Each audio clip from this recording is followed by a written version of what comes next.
오랜만에 친구들을 만나 웃고 떠들다가 집에 돌아온 날, 현관문을 닫는 순간 갑자기 밀려오는 알 수 없는 허무함을 느껴보신 적이 있으신가요? 분명 즐거웠던 것 같은데 몸은 물먹은 솜처럼 무겁고 마음 한구석은 텅 빈 것처럼 공허합니다. 마치 내 영혼에 무언가가 깎여나간 것 같은 기분 말입니다. 우리는 흔히 사람은 사회적 동물이다라는 말에 갇혀 혼자 있는 것을 실패한 인생처럼 여기고 어떻게든 사람들 틈에 섞이려 했습니다. 하지만 무리해서 관계를 맺으면 맺을수록 정작 나 자신은 점점 희미해져 가는 것을 느낍니다. 여기 인류 역사상 가장 고독했지만 그 고독 속에서 가장 위대한 사상을 피워 올린 철학자 프리드리히 니체는 우리에게 충격적인 진실을 말해줍니다. 나는 사람들 속에 있을 때 줄어든다. 나의 친구여, 너의 고독 속으로 달아나라. 그는 사람들이 모여있는 곳, 즉 시장을 떠나야만 비로소 위대한 삶이 시작된다고 외쳤습니다. 그에게 고독은 외로움이라는 형벌이 아니라 나를 되찾는 축복이자 고향이었습니다.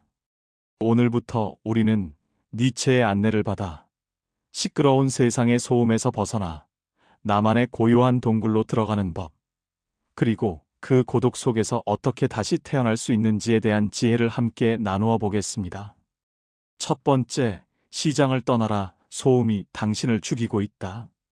니체의 책 차라투스트라는 이렇게 말했다에는 시장의 파리떼라는 유명한 비유가 등장합니다.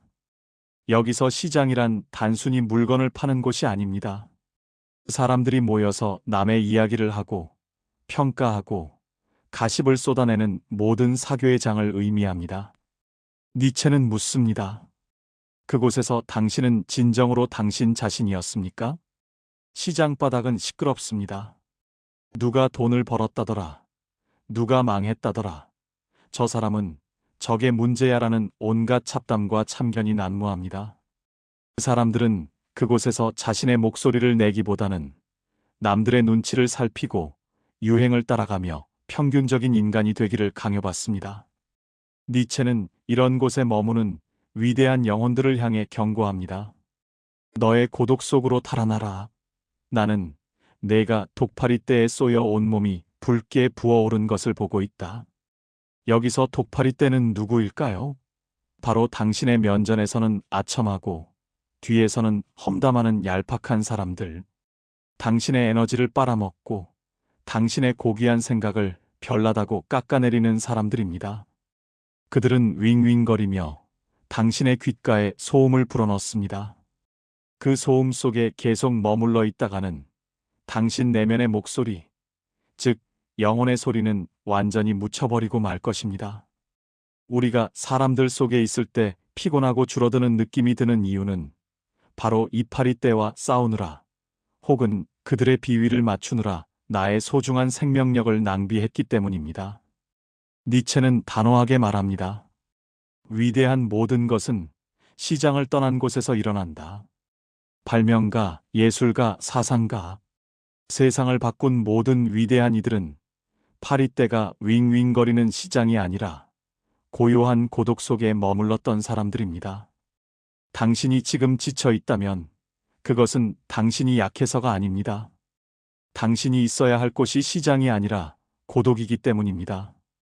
두 번째, 외로움은 고통이지만 고독은 영광이다. 우리는 니체의 경고를 들었습니다.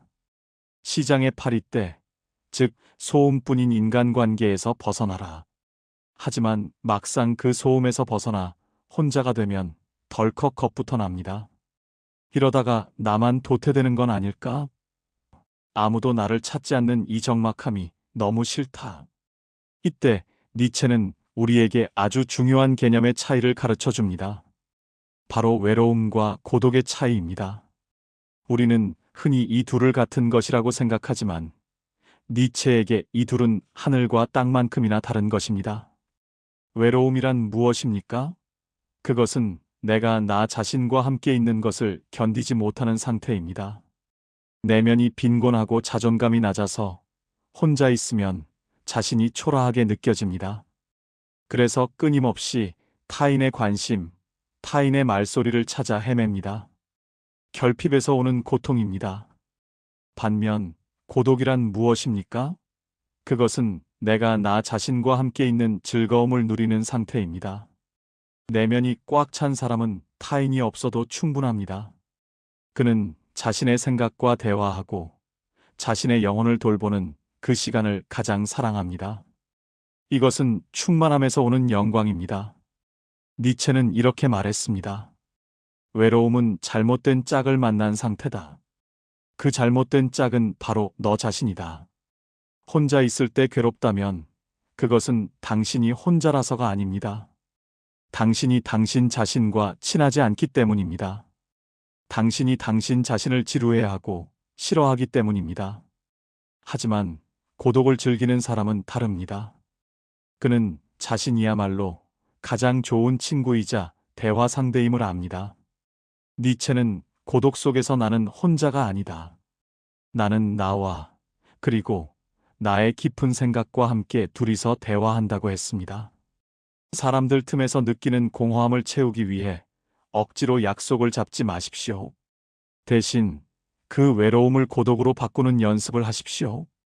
타인을 기다리는 시간이 아니라 나 자신과 마주 앉아 차 한 잔을 나누는 시간으로 만드십시오. 그때 비로소 외로움이라는 형벌은 고독이라는 축복으로 변하게 됩니다.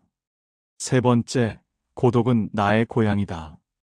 니체의 책 차라투스트라는 이렇게 말했다에서 주인공 차라투스트라는 산속에서 내려와 사람들과 어울리다가 다시 산으로 돌아가며 이렇게 외칩니다.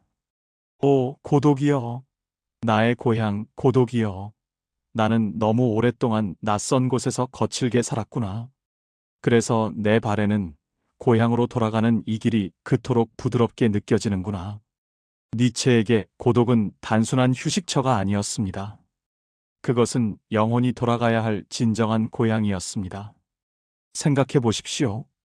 우리가 세상 속에 있을 때 우리는 이방인입니다. 남의 눈치를 보고 남의 말투를 흉내내고 남이 원하는 대로 행동해야 하기 때문입니다. 그곳에서 우리는 진짜 나를 잃어버리고 방황합니다. 하지만 혼자 있는 시간, 즉 고독 속으로 들어올 때 우리는 비로소 귀향합니다. 가면을 벗고 긴장을 풀고 가장 자연스러운 본연의 모습으로 돌아옵니다. 마치 긴 여행 끝에 집에 돌아와 푹신한 소파에 몸을 던질 때의 그 안락함. 그것이 바로 고독이 주는 치유의 힘입니다. 니체는 말합니다. 시장 바닥에서는 아무도 너의 깊은 목소리를 듣지 않는다.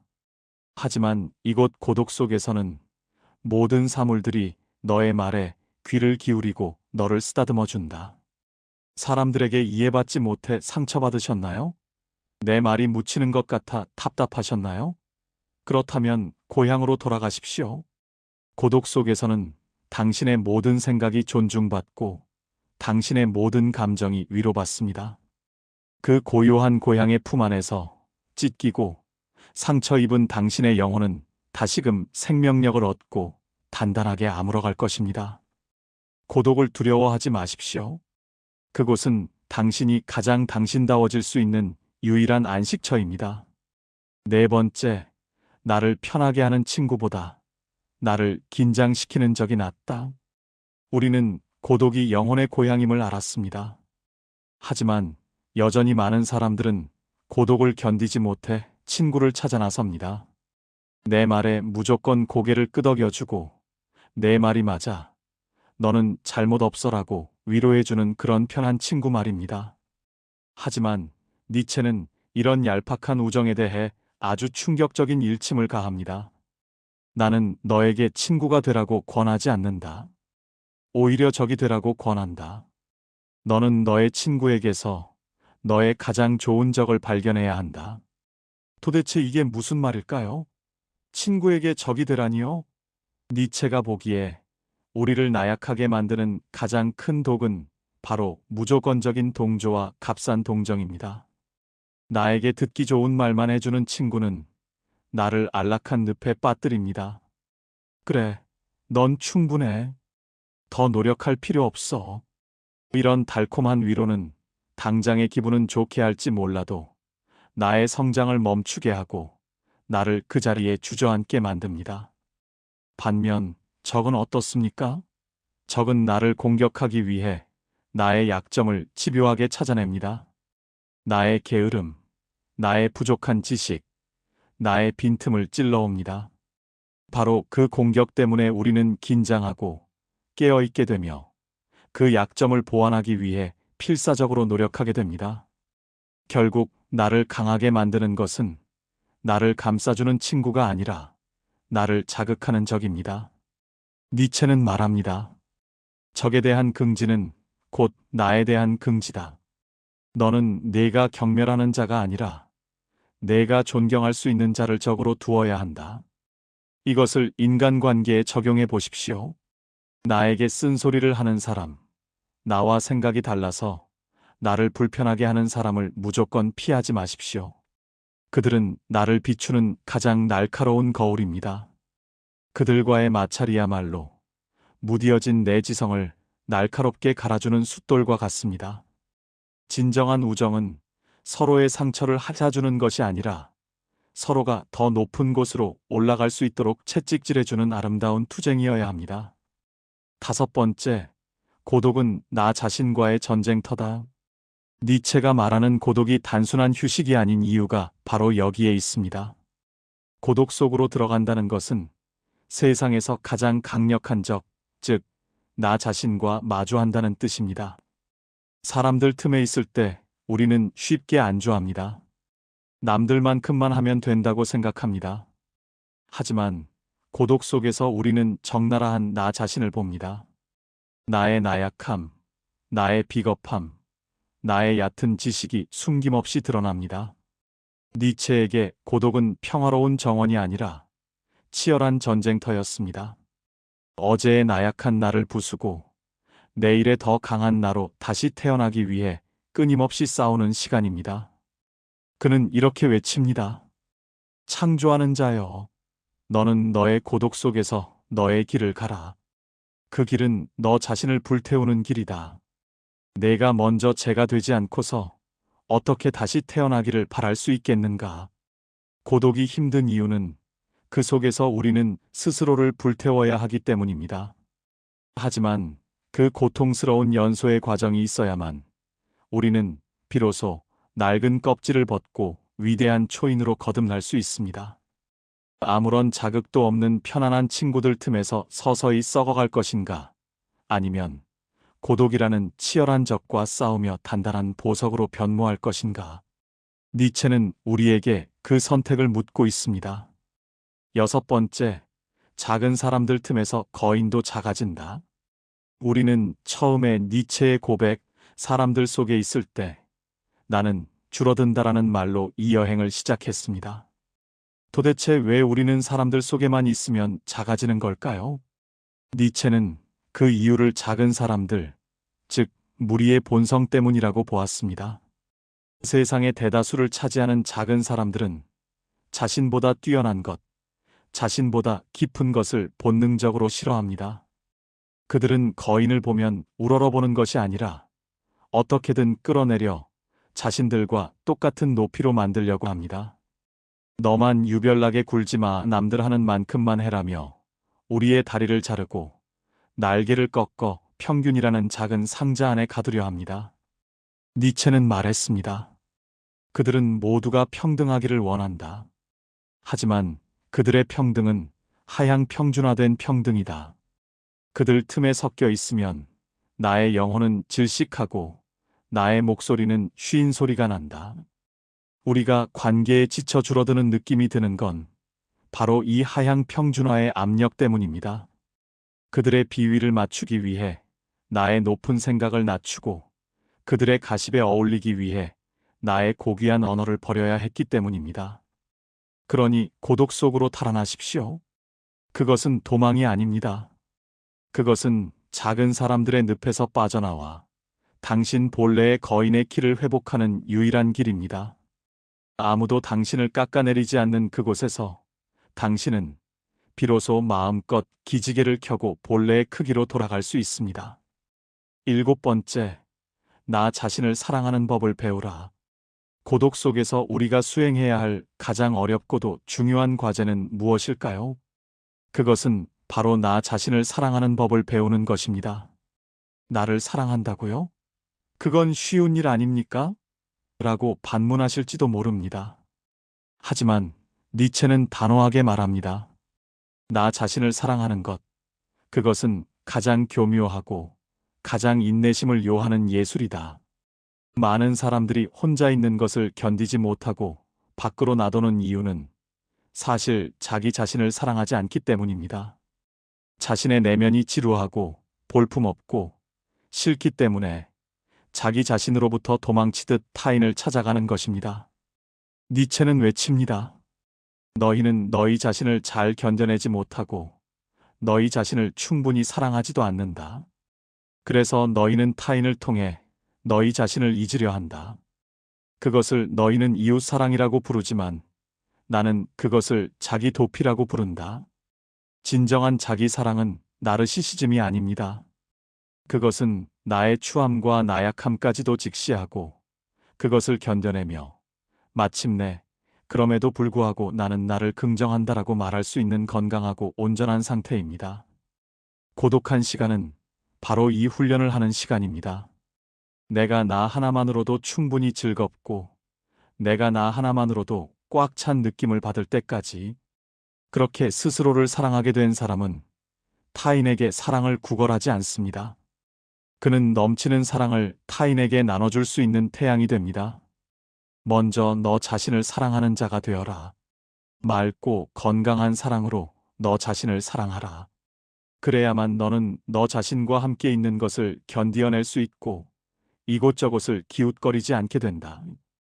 고독은 당신이 당신 자신과 맺는 첫 번째 연애이자 평생 지속될 사랑의 시작입니다. 8번째, 높은 곳에 있는 나무는 바람을 많이 맞는다. 오늘 우리는 니체의 망치를 들고 우리를 작아지게 만드는 세상의 소음과 껍데기 관계들을 부수었습니다. 우리는 시장을 떠나 고독이라는 고향으로 돌아왔고 나를 위로하는 친구보다 나를 자극하는 적을 통해 성장하기를 택했으며 외로움을 견디는 것이 아니라 나 자신을 사랑하는 법을 배웠습니다. 이제 마지막으로 이 고독한 길을 선택한 여러분에게 니체가 전하는 용기의 메시지를 드립니다. 여러분이 고독을 선택하고 남들과 다른 길을 갈 때 세상은 여러분을 가만두지 않을 것입니다. 너 변했다. 왜 혼자 잘난 척 하느냐며 비난의 바람을 몰아칠 것입니다. 하지만 니체는 말합니다. 산이 높을수록 바람은 거센 법이다. 그는 인간을 나무에 비유했습니다. 나무가 높고 밝은 곳으로 자라려 할수록 그 뿌리는 더 강하게 땅속 깊은 곳, 어둠 속으로, 심지어 악의 방향으로 뻗어내려가야 한다. 여러분이 고독 속에서 깊이 뿌리 내리고 있다는 것은 지금 여러분이 그만큼 높이 자라나고 있다는 증거입니다. 평범한 풀포기들은 바람을 맞지 않습니다. 그들은 땅바닥에 납작 엎드려 서로 얽혀 있기 때문입니다. 하지만 거목은 홀로 서서 그 모든 바람을 온몸으로 견뎌냅니다. 고독 속에서 느끼는 불안과 시련을 두려워하지 마십시오. 그것은 여러분이 작은 사람들의 무리에서 벗어나 위대한 단독자로 우뚝 서고 있다는 신호입니다. 마무리하며 사랑하는 여러분, 이제 더 이상 사람들 속에 섞여 여러분의 크기를 줄이지 마십시오. 남들에게 이해받지 못한다고 해서 슬퍼하지 마십시오. 니체는 말했습니다. 별은 슬퍼하지 않는다. 별은 그저 자신의 궤도를 돌 뿐이다. 밤하늘의 별들을 보십시오. 그들은 서로 옹기종기 모여 수다를 떨지 않습니다. 그들은 춥고 캄캄한 우주 공간에 홀로 떠서 묵묵히 자신의 빛을 내며 자신의 길을 갑니다. 그렇기에 그들은 아름답고 그렇기에 그들은 길 잃은 자들의 이정표가 됩니다. 고독은 형벌이 아닙니다. 그것은 당신이 별이 될 수 있는 유일한 시간입니다. 세상의 소음이 들리지 않는 그 고요한 시간 속에서 당신의 내면을 들여다보고 당신만의 가치를 창조하십시오. 그리고 언젠가 당신이 다시 세상으로 내려갈 때 사람들은 당신에게서 뿜어져 나오는 그 눈부신 빛과 깊이를 보고 놀라게 될 것입니다. 사람들 속에 있을 때 나는 줄어든다. 이 말을 가슴에 새기십시오. 그리고 당당하게, 위엄 있게 당신의 고독 속으로 걸어 들어가십시오. 당신은 혼자일 때 가장 거대합니다. 오늘 영상은 여기까지입니다. 끝까지 시청해 주셔서 진심으로 감사드립니다.